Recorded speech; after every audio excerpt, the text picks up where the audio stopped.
ದೆಹಲಿಯ ಕೆಂಪುಕೋಟೆಯ ಕೂಗಳತೆ ದೂರದಲ್ಲಿ ಸಂಭವಿಸಿರುವ ಈ ಸ್ಫೋಟದ ತೀವ್ರತೆಯ ದೃಶ್ಯಗಳನ್ನು ನೋಡ್ತಾ ಇದ್ರೆ ನಿಜಕ್ಕೂ ಎದೆ ಜಲ್ಲನ್ನುತ್ತೆ.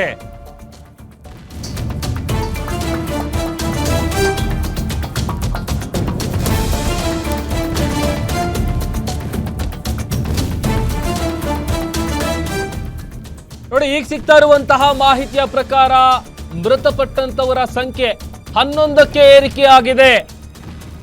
ಮತ್ತೊಂದು ಕಡೆ ಆ ಸ್ಫೋಟದ ತೀವ್ರತೆಗೆ ದೇಹಗಳು ಛಿದ್ರಗೊಂಡಿತ್ತು. ಕಾರಿನ ನಂಬರ್ಗಾಗಿ ಒಂದ್ ಕಡೆ ಪೊಲೀಸರು ಹುಡುಕಾಟ ನಡೆಸ್ತಾ ಇದ್ದಾರೆ. ದೆಹಲಿಯ ಕೆಂಪುಕೋಟೆ ಬಳಿ ನಡೆದಂತಹ ಸ್ಫೋಟದ ವಿಚಾರಕ್ಕೆ ಸಂಬಂಧಪಟ್ಟಂತೆ ಸತ್ತವರ ಸಂಖ್ಯೆ 11ಕ್ಕೆ ಏರಿಕೆಯಾಗಿದೆ. ಸಾವಿನ ಸಂಖ್ಯೆ ಮತ್ತಷ್ಟು ಜಾಸ್ತಿ ಆಗುವಂತ ಸಾಧ್ಯತೆ ಇದೆ. 24 ಮಂದಿ ಗಾಯ ಆಗಿದೆ.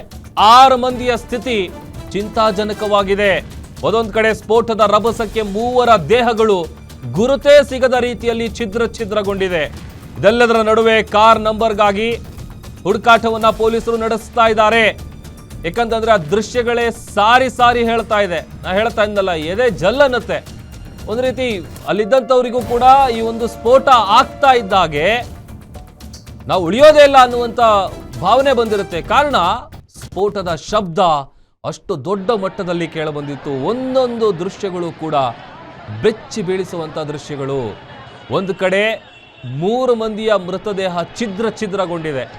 ಅತ್ತ ಈಗ ಸಾವಿನ ಸಂಖ್ಯೆ 11ಕ್ಕೆ ಬಂದು ನಿಂತಿದೆ. ಇನ್ನೂ ಸಾವಿನ ಸಂಖ್ಯೆ ಹೆಚ್ಚಾಗುವಂತ ಸಾಧ್ಯತೆ ಇದೆ ಅನ್ನುವಂತ ಮಾಹಿತಿ ಸಿಗ್ತಾ ಇದೆ. ಒಂದಷ್ಟು ಮಂದಿಯ ಪರಿಸ್ಥಿತಿ ಸಾವು ಬದುಕಿನ ನಡುವೆ ಹೋರಾಡ್ತಾ ಇದ್ದಾರೆ, ಚಿಂತಾಜನಕವಾಗಿದ್ದಾರೆ. ಬಹಳ ಕ್ರೂಷಿಯಲ್ ಆಗಿದೆ, ಉಳಿಯೋದು ಕಷ್ಟ. ಯಾಕಂತಂದ್ರೆ ಸ್ಫೋಟದ ತೀವ್ರತೆ ಅಷ್ಟರ ಮಟ್ಟಿಗಿತ್ತು.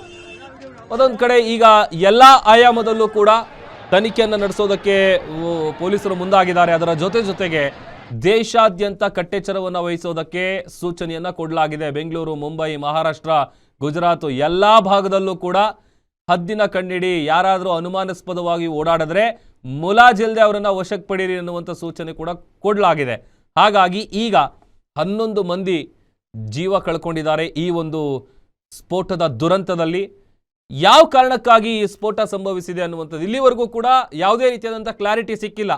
ಯಾಕಂತಂದ್ರೆ ಅಲ್ಲಿ CNG ಬ್ಲಾಸ್ಟ್ ಆಗಿತ್ತಾ, AC ಬ್ಲಾಸ್ಟ್ ಆಗಿತ್ತಾ, ಅಥವಾ ನಿಜವಾಗ್ಲೂ ಬಾಂಬ್ ಬ್ಲಾಸ್ಟ್ ಆಗಿತ್ತಾ ಇನ್ನೂ ಗೊತ್ತಿಲ್ಲ. ಊಹಾಪೋಹಗಳು ಅಂದ್ರೆ ಇರಬಹುದೇನೋ ಅನ್ನುವಂಥ ಆಯಾಮಗಳಲ್ಲೇ ಶಂಕೆಗಳು ವ್ಯಕ್ತವಾಗ್ತಾ ಇದೆ, ಅನುಮಾನಗಳು ವ್ಯಕ್ತವಾಗ್ತಾ ಇದೆ. ಅದೊಂದು ಕಡೆ ಈ ಸ್ಫೋಟದ ವಿಚಾರಕ್ಕೆ ಸಂಬಂಧಪಟ್ಟಂತೆ ಒಂದು ಕಡೆ ಏನಾದರೂ ಸಾಕ್ಷಿ ಸಿಗತ್ತಾ, ಬಾಂಬ್ ಬಿಟ್ಟಿದ್ದಾರೆ ಅನ್ನೋದಕ್ಕೆ ಏನಾದರೂ ಪ್ರೂಫ್ ಸಿಗತ್ತಾ? ಆಮೇಲೆ ಈಗಷ್ಟೇ ನಾವು ಗಮನಿಸ್ತಾ ಇದ್ವಲ್ಲ, ಈಗ ಒಂದು ಸ್ಫೋಟಕ ವಸ್ತುವನ್ನು ಇರಿಸಿ ಅದನ್ನು ರಿಮೋಟ್ ಕಂಟ್ರೋಲ್ ಮೂಲಕ ಏನಾದರೂ ಬ್ಲಾಸ್ಟ್ ಮಾಡಿದ್ದೇ ಆದಲ್ಲಿ ಟೆರರಿಸ್ಟ್ಗಳೇನಾದರೂ ಅಟ್ಯಾಕ್ ಮಾಡಿದ್ರೆ ಆ ಆಯಾಮದಲ್ಲಿ ಕೂಡ ಈಗ ತನಿಖೆ ನಡೀತಾ ಇದೆ. ಬಟ್ 24 ಮಂದಿ ಗಾಯಗೊಂಡಿದ್ದಾರೆ. 6 ಮಂದಿಯ ಸ್ಥಿತಿ ಬಹಳ ಕ್ರೂಷಿಯಲ್ ಆಗಿದೆ. ಅವರು ಉಳಿಯೋದೇ ಡೌಟ್ ಅನ್ನುವಂಥ ವಿಚಾರ ಗೊತ್ತಾಗ್ತಾ ಇದೆ. 3 ದೇಹಗಳು ಕಂಪ್ಲೀಟ್ ಆಗಿ ಗುರುತೇ ಸಿಗಲ್ಲ, ಆ ರೇಂಜಿಗೆ ದೇಹಗಳು ಛಿದ್ರಗೊಂಡಿದೆ. ಸಹಜವಾಗಿ ಈ ಒಂದು ದುರಂತದ ದೃಶ್ಯಗಳನ್ನು ಗಮನಿಸ್ತಾ ಇದ್ರೆ, ಸ್ಫೋಟದ ದೃಶ್ಯಗಳನ್ನು ಗಮನಿಸ್ತಾ ಇದ್ರೆ ನಿಜಕ್ಕೂ ಇದು ಬಾಂಬ್ ಬ್ಲಾಸ್ಟ್ ನಡೆದಿರಬಹುದು ಅನ್ನುವಂಥ ಅನುಮಾನ ದಟ್ಟವಾಗ್ತಾ ಇದೆ. ಬಟ್ ಆದರೆ ಅಧಿಕೃತವಾಗಿ ಅಲ್ಲಿ ಯಾವ ವಸ್ತುವಿನಿಂದ ಸ್ಫೋಟ ಸಂಭವಿಸಿದೆ, ಈಗ ಮೇಲ್ನೋಟಕ್ಕೆ ನಿಗೂಢ ಸ್ಫೋಟ ಇದು. ನಿಂತಿದ್ದಂತಹ I-20 ಕಾರ್ ಏನಿದೆ ಆ ಕಾರ್ನಲ್ಲಿ ಬ್ಲಾಸ್ಟ್ ಆಗಿದೆ.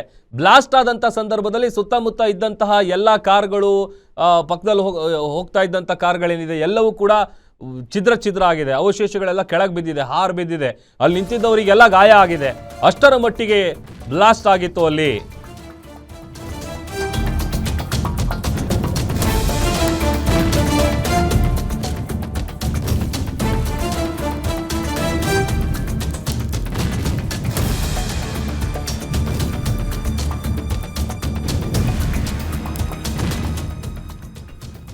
ನೋಡಿ, ನಾ ಹೇಳ್ತಾ ಇದ್ದಲ್ಲ, ಕೆಂಪುಕೋಟೆಯ ಬಳಿ ಸ್ಫೋಟಗೊಂಡಿದ್ದು I-20 ಕಾರು.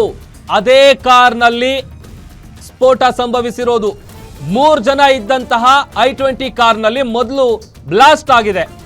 ಕಾರ್ನಲ್ಲಿದ್ದಂತಹ 3 ಕೂಡ ಸ್ಫೋಟದಲ್ಲಿ ದುರ್ಮರಣಕ್ಕೀಡಾಗಿದ್ದಾರೆ. 3 ದೇಹಗಳು ಛಿದ್ರ ಅಂತ ಹೇಳ್ತಿದ್ವಲ್ಲ, ಅದು 3 ಜನ ಈ I-20 ಕಾರಲ್ಲಿದ್ರು.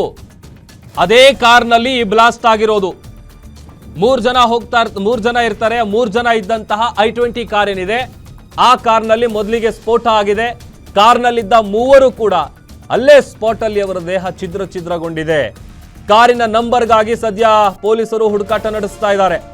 ಈಗ ಬ್ಲಾಸ್ಟ್ ಆದಂತ ತೀವ್ರತೆಗೆ ಈಗ ಚಾರ್ಸಿ ನಂಬರ್ ಎಲ್ಲಿರುತ್ತೆ ಅದನ್ನು ಹುಡುಕ್ಬೇಕು.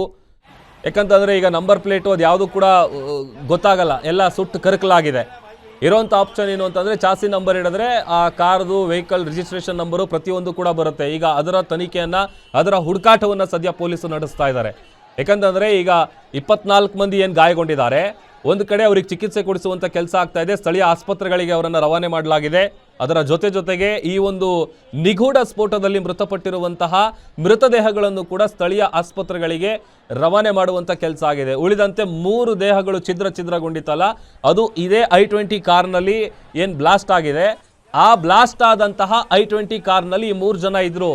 ಆ 3 ಮಂದಿಯ ದೇಹಗಳು ಗುರುತೇ ಸಿಗದ ಹಾಗೆ ಛಿದ್ರಗೊಂಡಿದೆ. ಅದೇ ಕಾರ್ನಲ್ಲಿ ಬ್ಲಾಸ್ಟ್ ಆಗಿರೋದು. ಹಾಗಾಗಿ ಈಗ ಕಾರಿನ ನಂಬರ್ಗಾಗಿ ಸದ್ಯ ಪೊಲೀಸರು ಹುಡುಕಾಟ ನಡೆಸ್ತಾ ಇದ್ದಾರೆ. ನಿಜಕ್ಕೂ ಈಗ ಇದಕ್ಕೆ ಸಂಬಂಧಪಟ್ಟಂತ ಕ್ಲಾರಿಟಿ ಏನಿದೆ, ನಿಜಕ್ಕೂ ಅಲ್ಲಿ ಸ್ಫೋಟ ಸಂಭವಿಸಿದ್ದು ಯಾವ ವಸ್ತುವಿನಿಂದ, ಬಾಂಬೆ ಇತ್ತಾ ಅಥವಾ CNGನೇ ಬ್ಲಾಸ್ಟ್ ಆಯ್ತಾ? ಯಾಕಂತಂದ್ರೆ ಮೇಲ್ನೋಟಕ್ಕೆ CNG ಬ್ಲಾಸ್ಟ್ ಆದಂಥ ಸಂದರ್ಭದಲ್ಲಿ ಇಷ್ಟರ ಮಟ್ಟಿಗೆ ಎಫೆಕ್ಟ್ ಆಗೋದಿಲ್ಲ.